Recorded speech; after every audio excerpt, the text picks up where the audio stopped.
ny fahitalavitra matv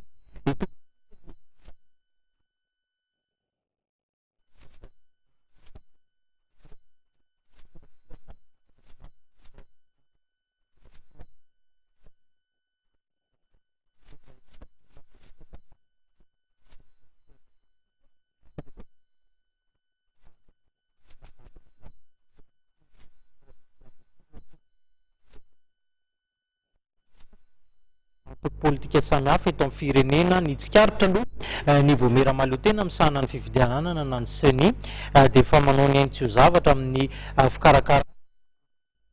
dingana samihafa ahafahana mampalavorary izay fifidianana izay raha tsy ilaza afa-tsy ny lisy mpifidianana isika toy izao ny takim-baovao.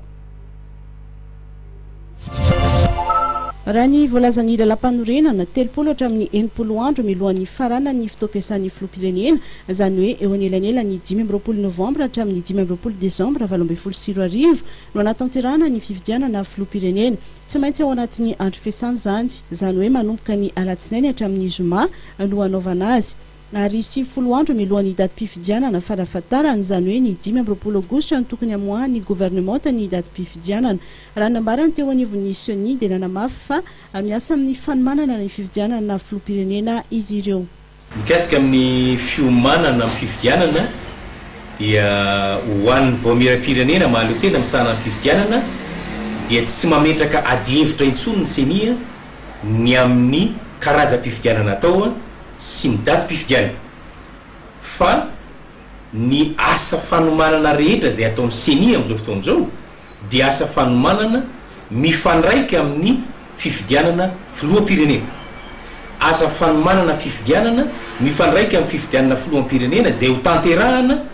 eo anelanelany fa 10 ny volana novambra sy ny fa 10 ny volana desambra amin'ity taona ity. Mikasika ny fanavaozana ny lisy mpifidianana taorian'ny fampidirana tamin'ny solosaina ny mpifidy voasoratra anarana tamin'ny lisy mpifidianana no faranana ny raika amin'ny 30 ny volana janoary lasa teo miroso amin'ny fanadiovana ny eo anivon'ny seni raha nisy avonjimaika navoakan'ny seni dia mahatratra 720 sy 300 sy 7 sy 1 alina sy 7 hetsy sy 7 tapitrisa no mpifidy voasoratra anarana ao anaty ny lisy mpifidianana. Ny alatsinainy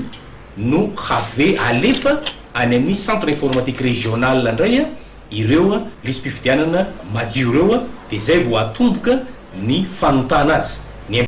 20 ny volana febroary no ho averina any amin'ny CED na ny ratsamangaiky ny seni ny anivon'ny